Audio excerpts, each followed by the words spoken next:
ओम श्री सद्गुरुवे नमः। ओम नमो भगवते वासुदेवाय। अथ त्रयोविंशो अध्याय। शिशुमार चक्र का वर्णन। श्री शुकदेव जी कहते हैं, राजन, सप्तर्षियों से 13 लाख योजन ऊपर ध्रुवलोक है। इसे भगवान विष्णु का परम पद कहते हैं। यहाँ उत्तानपाद के पुत्र परम भगवत भक्त ध्रुवजी विराजमान है।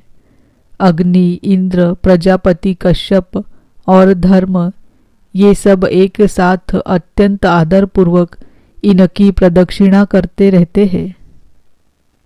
अब भी कल्प पर्यंत रहने वाले लोक इन्हीं के आधार स्थित है। इनका इस लोक का प्रभाव हम पहले वर्णन कर चुके हैं।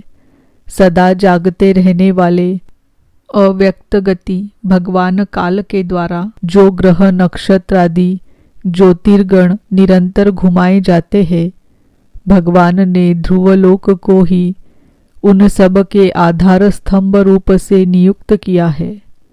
अतः यह एक ही स्थान में रहकर सदा प्रकाशित होता है।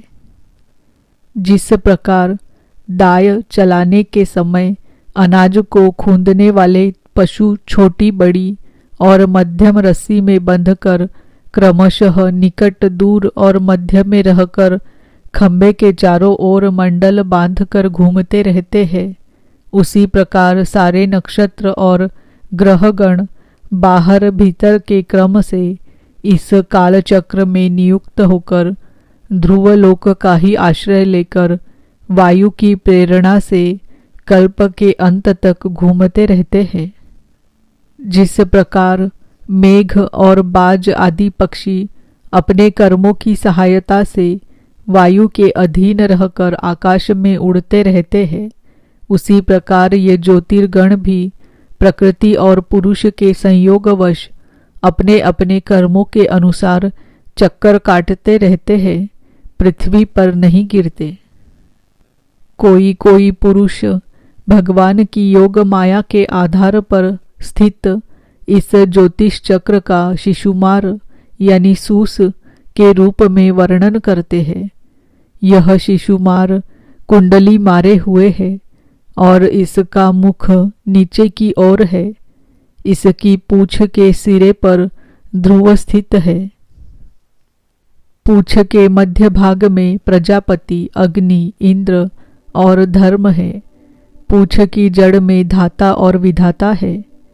इसके कटि प्रदेश में सप्तर्षि है। यह शिशुमार दाहिनी ओर को सिकुड़ कर कुंडली मारे हुए है। ऐसी स्थिति में अभिजीत से लेकर पुनर्वसु पर्यंत जो उत्तरायण के 14 नक्षत्र है, वे इसके दाहिने भाग में हैं, और पुष्य से लेकर उत्तराषाढ़ा पर्यंत जो दक्षिणायन के 14 नक्षत्र है, वे बाएं भाग में हैं। लोक में भी जब शिशुमार कुंडलाकार होता है, तब उसके दोनों ओर के अंगों की संख्या समान रहती है। उसी प्रकार यहाँ नक्षत्र संख्या में भी समानता है। इसकी पीठ में अजविथि यानी मूल, पूर्वाषाढ़ा और उत्तराषाढ़ा नाम के 3 नक्षत्रों का समूह है, और उदर में आकाश गंगा है। राजन, इसके दाहिने और बाएं कटी तटों में पुनर्वसु और पुष्य नक्षत्र है। पीछे के दाहिने और बाएं चरणों में आर्द्रा और अश्लेषा नक्षत्र है, तथा दाहिने और बाएं नथुनों में क्रमशः अभिजीत और उत्तराषाढ़ा है। इसी प्रकार दाहिने और बाएं नेत्रों में श्रवण और पूर्वाषाढ़ा एवं दाहिने और बाएं कानों में धनिष्ठा और मूल नक्षत्र है। मघा आदि दक्षिणायन के 8 नक्षत्र बाई पसलियों में और विपरीत क्रम से मृगशिरा आदि उत्तरायण के 8 नक्षत्र दाहिनी पसलियों में है। शतभिषा और ज्येष्ठा ये 2 नक्षत्र क्रमशः दाहिने और बाएं कंधों की जगह है।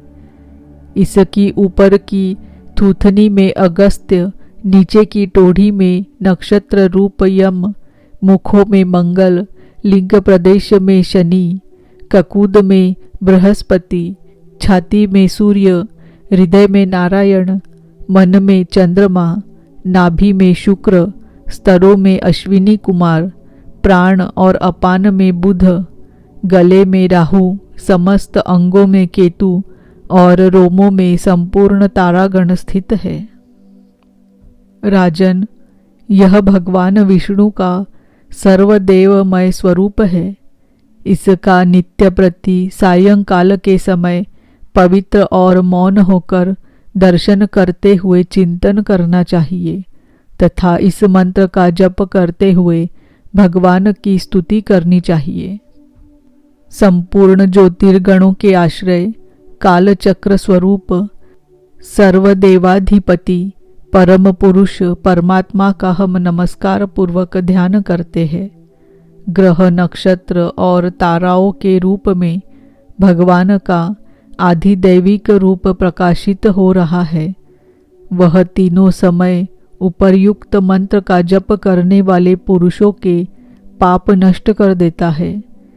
जो पुरुष प्रातः, मध्याह्न और साय तीनों काल उनके इस आधिदैविक स्वरूप का नित्य प्रति चिंतन और वंदन करता है, उसके उस समय किए हुए पाप तुरंत नष्ट हो जाते हैं। इति श्रीमद्भागवते महापुराणे पारमहंस्यां संहितायां पंचमस्कन्धे शिशुमार संस्थावर्णनं नाम 23 ओम नमो भगवते वासुदेवाय। ओम नमो भगवते वासुदेवाय। ओम नमो भगवते वासुदेवाय।